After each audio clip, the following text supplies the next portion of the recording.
పవన్ కళ్యాణ్ చంద్రబాబు నాయుడు ఒకే అయినారు, దాని ద్వారా ఏమైనా గెలిచొచ్చు అంటావా? ఏమో బ్రో, పవన్ కళ్యాణ్ ఒకటే సపోర్ట్ పవన్ కళ్యాణ్ అయితేనే బాగుంటది బ్రో. జన పార్టీ ఉంది కదా, మళ్ళీ సపోర్టింగ్ చంద్రబాబు నాయుడు ఇలా కాకుండా పవన్ కళ్యాణ్ ఒకళ్ళే అయితే గెలుస్తారు బ్రో. మేము సపోర్ట్ చేస్తాం కంపల్సరీ. ఇప్పుడు చాలా మంది అంటే పవన్ కళ్యాణ్ తెలంగాణలో సపోర్ట్ గెలవడు, ఏపీలో అయితే గెలుస్తాడు, ఇక్కడైతే గెలవడు, సపోర్ట్ లేదు అంటున్నారు అన్నమాట. ఒక్కొక్కరిది ఒక్కొక్క ఆప్షన్ బ్రో. ఇప్పుడు పవన్ కళ్యాణ్ వ్యక్తిత్వం నాకు నచ్చింది, అందుకనే నేను సపోర్ట్ చేస్తాను. మేము గెలుస్తాము, ఇదే చెప్తాం అంతే. ఒక చిన్న క్వశ్చన్ ఏంటంటే, పవన్ కళ్యాణ్ తెలంగాణలో కొత్త పార్టీ పెడుతున్నారు, పవన్ కళ్యాణ్ గెలుస్తాడా గెలిచాడా? గెలుస్తాడు బ్రో, గెలుస్తాడు బ్రో.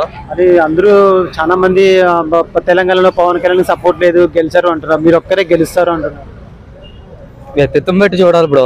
మాకు వ్యక్తిత్వం నచ్చింది పవన్ కళ్యాణ్ది, అందుకనే మేము సపోర్ట్ చేస్తాం. మేము ఆల్వేస్ గెలుస్తామనే చెప్తాం.